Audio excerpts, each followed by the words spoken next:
Good afternoon. My name is Jim Conlan, and welcome to the latest edition of the RCB Radio Sports Show Ireland, live at 92.5 and 94.8 FM and online at www.rcb.ie. As we look in terms of the wrestling promotions all across the world in our special feature last few months, we've spoken to wrestlers from All Elite Wrestling, wrestlers from WWE, wrestlers from TNA Impact, and I'm delighted now to speak to a wrestler who's actually been in nearly all of those companies at one stage or another, but now he's a member of NWA Wrestling, the one and only Austin Aries. Austin, first of all, pleasure to talk to you. NWA Wrestling, I suppose most people know the name Austin Aries and it from the TNA Impact, where he made a sort of founding sort of name all across Europe and the world. I know TNA Impact was shown here in the UK and Challenge TV in Ireland. That was a major sort of popularity. For NWA Wrestling, for people that might not know about it, it's probably one of the most historic wrestling companies in the United States. It goes back multiple generations. Yeah, it's really, for me, the wrestling I grew up watching. I grew up watching the NWA, the Crockett promotions in the early 80s with Ric Flair and the Four Horsemen, Dusty Rhodes, Sting, Magnum TA, Nikita Koloff, the Rock and Roll Express, the Midnight Express. So for me, when I think of what, I think for all of us wrestling fans, we have this version of what wrestling is to us. And for me, pro wrestling will always be the NWA. It's what I grew up watching. It's what made me fall in love with pro wrestling. And so now, all these years later, to help the NWA come on board, it's kind of reinventing itself. It's trying to obviously live up to the great history it has and try to bring it to this new generation of wrestling fans. I suppose with the NWA, is it very much Austin like TNA, and in terms of the WWE, do you travel all across the states in terms of live shows? And do you do a few? I know you were traveling to Mexico. Do you do international sort of shows as well? Yeah, well, so I'm brand new, right? I just did my first set of tapings. I just did the last tapings and the last pay-per-view. So those are my first experiences. I know they do travel around a bit in the States. I don't think they're doing anything internationally yet. Yeah. It's still in its, in this reincarnation, still in a bit of its early stages. I think of it a little bit back to, TNA before it kind of became a national television show, before it was on Spike TV, before it went international, when it was just kind of starting out and finding its identity, finding who its crew was going to be. And, I think the success to any business is to not get too big too quick and to make sure you build a good foundation. And I think right now the NWA is trying to build a good foundation with the right people on board. And so that you can build something on top of that. You need a strong foundation to build on top of.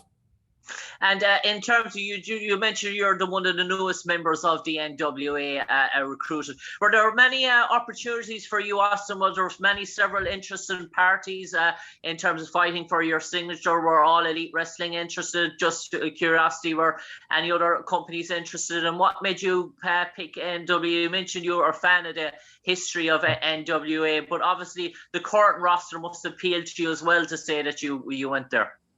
Yeah, I kind of stepped away from wrestling for a little bit. I'd say about a year and a half, just for my own personal journey and personal growth. I hadn't really been outside the pro wrestling bubble my entire adult life, and I felt like there was a time where I needed to kind of step outside of it and to figure out who I was outside the persona of Austin Aries and outside the world of professional wrestling. That can be very difficult as a performer. We can sometimes blur those lines too much in our own personal life. And so I had to kind of do some reconnecting or re-soul searching personally. But when I decided I wanted to get back into pro wrestling, I've been very fortunate to wrestle just about every place for every company that I've wanted to. And the one place that I hadn't wrestled that really piqued my interest was the NWA, because of its history, because of what it meant to me growing up. And knowing it's a place that right now that I could really come in and be an important part of the wheel to help this thing grow. And, you mentioned some of these other places, and they all have, tremendous opportunities. I look at a place like AEW, and, for me right now, I feel like I would get lost in the shuffle. There's so much talent there. It's almost oversaturated, and you see a lot of these guys that come in and they debut, and it's exciting. And within a few weeks, it's easy to get lost in the shuffle. There's just so much talent, and there's only so much airtime. There's only so much TV time for these talents. So for me, everything is about timing. I've had conversations, informal conversations with people there in the past. I keep in contact with Impact Wrestling. Ring of Honor was a place that I had some contact, but obviously right now that's going a different direction. But for me, the one place right now that interested me, and for me, I'm at this point in my career, I need to do things that interest me and get me excited. And the NWA gets me excited just because of everything it's meant to pro wrestling for all these years. And Austin, people know you here in Ireland as well as an all-action type of wrestler, someone who likes the mixing up, but likes the high flying, likes the sort of matches with the X division, the X matches and stuff like that, the sort of gauntlet matches. In terms of NWA, is there a wide variety of scope of matches that they sort of offer that sort of appeal to you as a wrestler, in terms of not only, I suppose, choreography, but in terms of maybe broadening your character as well, or is it strictly the wrestling format in terms of what it takes on? Yeah. I like to think that I'm pretty well-rounded. I obviously can do high flying. I've shown that I can do more submission and technical wrestling. I've even had some good brawls over my career in some heated feuds.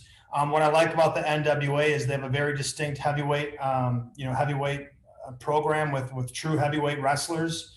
And now that they're bringing back the junior heavyweight championship. And, that's got a lot of lineage and history. And, to be honest, I've never been a heavyweight. I've always been undersized, even though I've been the heavyweight champion of the world. I've never really been over 200 pounds. So I look at the junior heavyweight championship as something that I could really, hopefully, if I can win this tournament and become the NWA junior heavyweight champion, I believe I can help elevate that championship and bring some eyes on it and really be important foundation piece for that division. So and then there's always the NWA television championship, and that's got so much history. Again, growing up as a kid, I remember the NWA TV championship being one of the prominent championships that you would see every week on TV. And so obviously we all want to have our face on television. So there's certain titles there that are interesting to me that obviously I've never held in my career. And here's an opportunity for me to try to add some of these to my collection.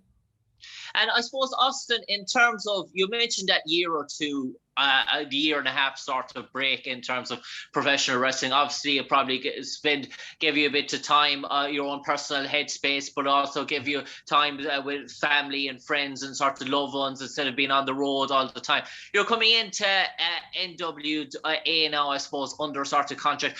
Does your whole lifestyle sort of change now in terms of training, in terms of regimen, in terms of sort of keeping shape? I imagine that you would probably, in the last year and a half or so, you could probably relax on that sort of relentless, rigorous sort of thing, because professional wrestlers, I suppose, if you let yourself go at all, it can be a hard way to get back into that sort of grind again, as the saying goes. Yeah, well, I mean, part of me stepping away was to get my body healthy. I had been working through some injuries for a number of years, some disc issues in my neck, torn labrum, just a lot of wear and tear like we all have. And I'd been going pretty hard for almost a decade plus, and I just felt like I needed to step away to get my body healthy if I wanted to keep doing this.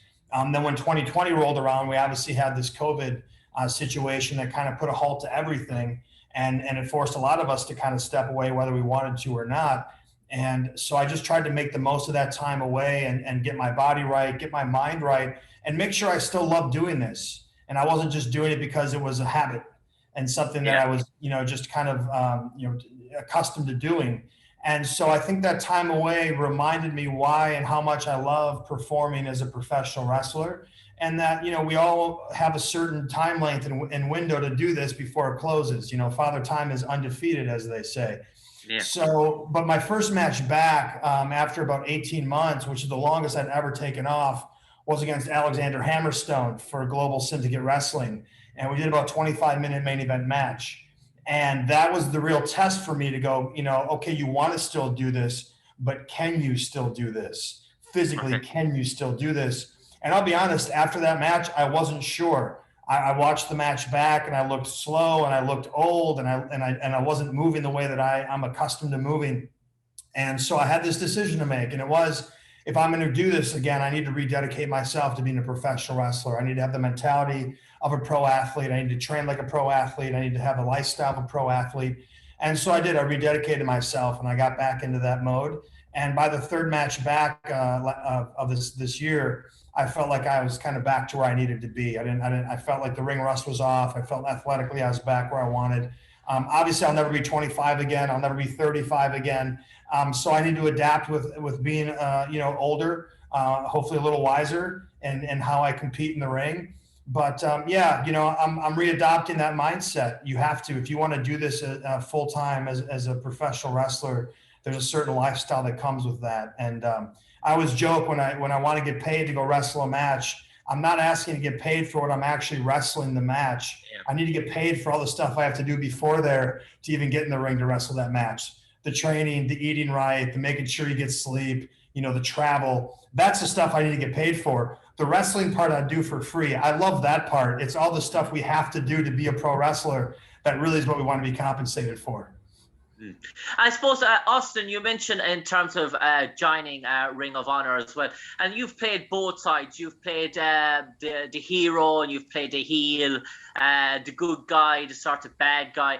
And I know in terms of so many good script writers you've worked with throughout the years for various sort of different companies. Have Ring of Honor give you any indication, or is it very much in your infancy in terms of discovering what sort of good persona you're going to play, or is it very much up in the air whether Austin Aries is going to be good or bad in the initial sort of chapters in Ring of Honor?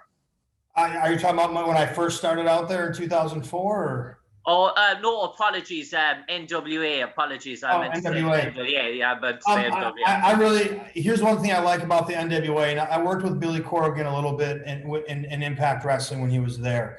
And Billy's a big believer in letting the talent have the ball and letting them run with it, and not to overproduce the talent. They're there for a reason. Let them perform. Let them be performers. So I feel like, they brought me in because they want me to be me.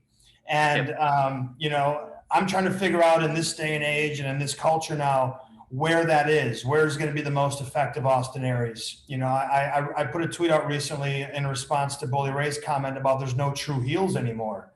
And I think that in this time and culture and society, the heel's dead in some ways. You can't really be a true heel anymore, because if you really offend somebody or you really make them angry, that there's no money in that, right? You get canceled, as they say, right? People get, so it's an interesting time in pro wrestling to be a bad guy.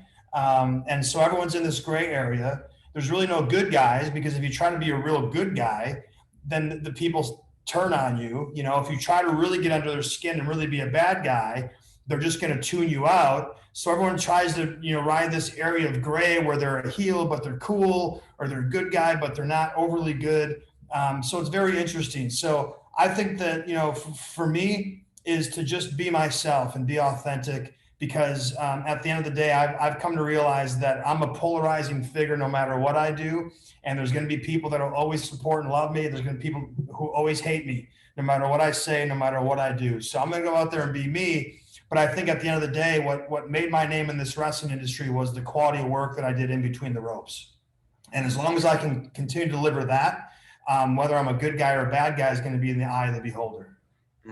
And I suppose, Austin, it's very prominent to note that you are a member of NWA. But if I can just take you back now to maybe one or two sort of chapters in your earlier career. And I suppose I first saw you and I first became, I became aware of you in Ring of Honor, but really came to light here all across Ireland and UK when you came on TNA, sort of Impact, sort of wrestling, sort of such. And I suppose that was a time, really, Austin, when you were going head to head with the sort of WWE in terms of, and you were outdoing them in terms of numbers and popularity, and people would say WWE is camp, it's PG. If you want to see the real storylines, you want to see the newest version of the Attitude Era, go watch TNA, go watch Impact, go watch AJ Styles, go watch Austin Aries, go watch Samoa Joe, go watch Bobby Roode. And it was really a time where you were sort of thriving as such. But did the wheels, was it mismanagement that the wheels came off the ladder as such? Because you look like you were on a real upward curve for a long time. Yeah, I mean, I don't really know. I'm not really privy to the information to make that determination. Yeah. I mean, I think that if you ask around, there'll be some people that will say, listen, it's a business at the end of the day, right? So if the business fails, it's usually because of the people making business decisions. It certainly wasn't the talent. As you said, all those people you named have gone on to do a lot of important and impressive things in this industry. So I don't think the talent was ever what was holding back TNA as a company. If anything, I think the talent was what was making that company actually thrive. But it's not easy to manage a wrestling company. It's not easy to manage egos. It's not easy to manage talent. And there was a lot of different cooks in the kitchen over the years. And for whatever reason, they could never find the right formula. So at the end of the day, there was a time where we peaked. We were doing over 1 million viewers a week, which right now AEW does that, and everybody lauds it as a huge success. We were doing 1 million viewers a week on Spike TV every week when I was the world champion there. So we were definitely on the right track, and for whatever reason, we fell off the track, and we were never able to get back on in a meaningful way. I suppose, Austin, in terms of that time, was that a time you really loved and enjoyed going to work every day and stepping in those sort of rings? Was it a really enjoyable time when you were world champion in terms of the feuds, in terms of the level of competition that you were going up against every night, going 1-to-1 with AJ, going 1-to-1 against Bobby Roode, in terms of there was time RVD was there as well, just to mention a few as well. So Kurt Angle obviously as well. So was that a sort of a real enjoyable time as a wrestler in terms of those sort of years, in terms of the in-ring sort of action? You know what? You take the good with the bad, but overall, I've always enjoyed going to work. I've never hated going to work, and I feel very lucky to say that, right? Like my whole life, I've always enjoyed going to work. That time specifically, yeah, I was being put into a new category in the top of the company, and I was starting to work with a lot of these guys I hadn't had a chance to work with, because before that I was mostly seen as an X Division guy, working other X Division guys. So now I was working with the heavyweight guys. And I remember one time I came to work, and this will always be memorable to me. I got out in the parking lot, got out of my car, and Sting was getting out of his car at the same time. Again, I grew up watching Sting and the NWA. And he looked at me and goes, "Hey, it's you and me today." And I thought he was ribbing me. I thought he was just joking. I kind of laughed and said, "Oh yeah, right." And he's like, "No, I'm serious. You and me today." And I was like, "What are you talking about?" Right? Like, I'm wrestling Sting today, right? So yeah, I mean, there was a certain amount of enjoyment there, because I was now getting to get in the ring with guys like Kurt Angle and Sting and really test myself against these guys, learn from them, prove I belonged in the ring with these legends and these Hall of Famers. And I always like to think that, I work well under pressure. I want the ball. I want the big moment. I believe in myself. I believe in my abilities. And so this was the ultimate test, being put in that position to carry the heavyweight championship at a time where we were extremely popular. And we had just a depth of talent in that company that if you look back now, you go, holy cow, they had so much talent there at that time, right? And I was getting to work with these guys night in and night out. And not only did I enjoy going to work, but I was learning even more as I was working. Even after being in the business as long as I had been, I was going to work, I was having a good time, and I was learning even more. I suppose, Austin, one of the topics that is mentioned an awful lot in terms of professional wrestling, you may enlighten me, this is a big topic in terms of ball sports, concussion. Have you ever suffered a serious concussion, Austin Aries? Oh yeah, I got knocked out cold probably about 2-3 years in the business. I was working a show at the local. I was actually at First Avenue in Minneapolis. It was a 2 out of 3 falls match against one of my good friends who wrestled as Big Daddy Hoofer. And I went for an Asai moonsault on the outside, and I overshot him, completely went over him. And he just goes like this. And I hit the screen that they showed videos on, and I slid down. I hit my head, knocked out cold. He rolled me in the ring. He covered me, 1, 2, 3. They came in and unchecked on me. I had no idea. I came to, And I started grabbing the referee going, ring the bell. We got 2 more falls to go. Cause I had no idea I was all cold. And they did. They rang the bell and I finished the match and did 2 more falls, which obviously looking back probably wasn't the smartest. And, you know, I took a week or 2 off and then I got back in there. Yeah, you know, I've probably had a bunch of small concussions over the years. That was the most serious where I actually got knocked out. I had a couple in WWE where I kind of had those flash knockouts. And you know, they're so protective there under protocols that even with that, you know, they took me off, you know, competing for a few weeks until I passed all their concussion protocols and was able to get back in there. So, you know, it's kind of part of the business. Unfortunately, you know, we're going to get little concussions. Luckily for me, I haven't had, you know, any major ones except for those like, you know, 1 or 2 over 20 years. I think I probably had more concussions playing football as a kid, you know, in junior high and in high school than I probably have in wrestling. So all in all, I think I've been pretty lucky.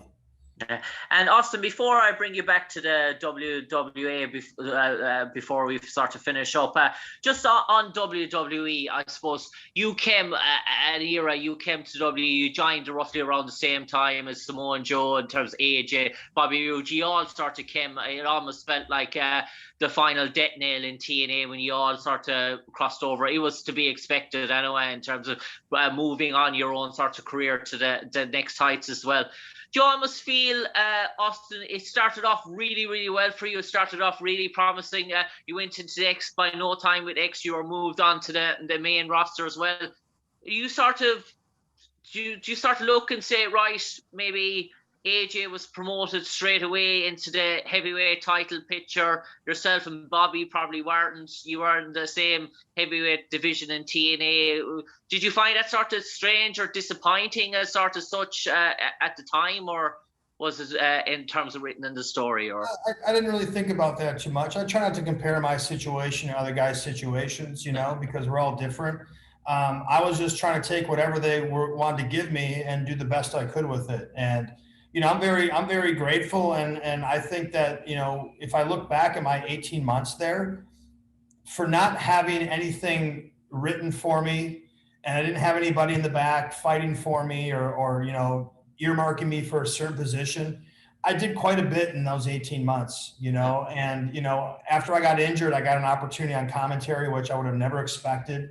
I had a wonderful time doing commentary. I learned a lot. It's something I would like to do in the future. That opened up the door for me to get into WrestleMania, which again, I don't think that anybody would have predicted that I would have gotten a WrestleMania match in a year and a half that I was there. It certainly wasn't something that was earmarked for me when I walked in. You know, so I'm very proud of my time there. You know, everything that I got, I feel like I earned on my own. It wasn't anything that was handed to me or anything that, you know, people were expecting to give me. And again, I try not to look and compare myself because everyone's situation is different. I mean, AJ, you know, he came in there for a reason where he did. He was having a huge amount of success over in Japan, and that really added an element. But here's the reality there. You know, like there's only so many spots for under 6 foot tall white guys. You know, like let's just be honest, right? Like that's not a demographic they need to fill. Like they have plenty of those guys, and so when I'm looking at the competition, you know, you look at a guy like Bryan Danielson, going to be one of the, you know, greatest professional wrestlers of all time. AJ Styles, one of the greatest professional wrestlers of all time. You know, so how many spots did they have open? So I just tried to carve my own niche, figure out where I could be an asset, do what I could do, and take whatever they had for me and do the best I could with it. And I suppose I'll bring you back to NWA now for the final few moments, Austin. Austin, in terms of when you're looking at throughout your career, one thing I've noticed about Austin Aries is that he's always been the rebel with a cause. He's always been that one-man sort of crusade. How would Austin Aries like to be in sort of a storyline where Austin Aries is part of a faction maybe, or the leader of a faction? Take something like the Aces and Eights story in TNA, which was such a brilliant story altogether. How would Austin Aries like to lead some sort of a story or sort of a group sort of thing like that, instead of being the one-man crusade? Or do you like that one-man crusade sort of? Well, you know, Jim, if you remember back, there was this faction called Generation Next. Okay. And I was the leader of Generation Next. Yeah. I was the leader. You know, the one thing about factions, and especially being the leader, is there's always, you know, you always got to look. You always got to look over your shoulder because someone always wants to knock you off that pedestal. So I think, listen, finding the right group of guys with the right cause in the right environment, that's very appealing. But I think for me, I like to be able to win or lose, succeed or fail on my own merits, and not have anybody else around me to have to blame or share the accolades with. Right. So when you're in a faction, sometimes, I was in a band. I've been in bands, over my career as a musician. Yeah. One thing about a band is you're only as good as you are collectively. You're only as good as the weakest link, right? If the bass player is having problems at home with his wife, and now he's not coming to the gigs with his head on straight, that affects the whole band, right? And you can only do your part. So I think it's the same thing with wrestling. The one thing I loved about wrestling was it all came down to what the work I put in, the effort I put out, the quality of what I put out. It had no relation to anybody else but me. And so maybe that's why I've always skewed towards being that lone wolf type of guy, because when you're a collective and you're in a group, you're now tied, good or bad, to these other people. I suppose, Austin, the final question for you now, I suppose you've a good few years, no doubt, left in the wrestling business and with NWA and whatever the future sort of holds for you.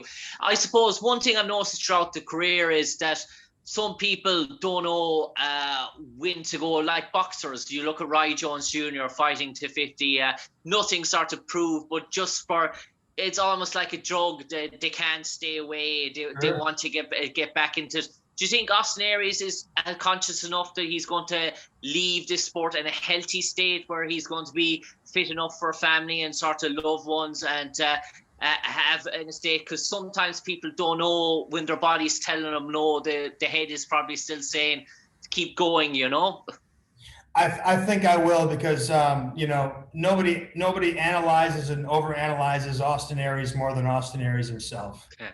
And so, part of me stepping away for a year and a half was to analyze where I was in my life, where I was in my career, and if this was something I still wanted to do, and if this is something I still could do at the level that I expect out of myself. So nobody criticizes me more than me. Nobody analyzes myself and my decisions more than I do. So I'd like to think that when the time comes, I'll be able to accept it and accept whatever role the next role is, because a lot of us, we transition from being in-ring performers, and there's other places for us in this industry. I just mentioned commentary, doing things behind the scenes, being an agent, being a producer. There's other roles that if I want to stay in pro wrestling, I know I can bring value. But for right now, I don't want to look too far ahead, because I still think I've got enough left in the tank to put a good number of years and put some quality matches on. True. There's so much talent out there right now, and so many guys that I haven't had the opportunity to get in the ring with, especially this younger generation of wrestlers that are coming up. So I want to look and focus on that. And when the time comes, then I'll transition to whatever's next. Austin Aries, no doubt you're going to be a leading light for NWA as it tries to make its way up through the wrestling elite in terms of making a name for itself. And no doubt please God, once this COVID debacle worldwide is over and people are allowed to travel and wrestling is allowed to travel globally again, that we'll see Austin Aries in our shores in Dublin, Ireland again. I know you've been there in the past, and no doubt you would love to wrestle in Dublin, Ireland again. And finally, Austin, have you any memories of any memories you like to share? Because I do recall you have been in Ireland, haven't you? I've been in Ireland, and I loved it. I loved going to the pubs. Everyone was super friendly. They had a lot of patties and ginger. I remember a lot of patties and ginger flowing when I was in Ireland. So I would love to get back there. And as far as what you said about the COVID situation, Jim, I believe it's over when we decide it's over. Okay. It's over when we decide we've had enough of the charade, and it's over when we say it's over. When the people say we've had enough and we're not going to play this game anymore, that's when it ends, and not until then. So everyone can chew on that, and that can be the headline that everyone grabs and gets angry at Austin Aries about. No doubt, Austin, in terms of we respect your opinions as well on every sort of subject. Austin Aries, pleasure talking to you. We wish you all the best with NWA. We'll be trading on to our pay-per-views and streaming, and looking forward to see on the internet and whatever way we can in Ireland in terms of its broadcasting here in our shows as well, to see Austin Aries in the near future. But Austin, thanks for taking your time to talk to us. Jim. Thanks for sharing your story with NWA, and hopefully, please God, I'll speak to you sometime again in the near future. Absolutely. Thanks for having me, Jim. All Cheers. the best. Take care, Austin.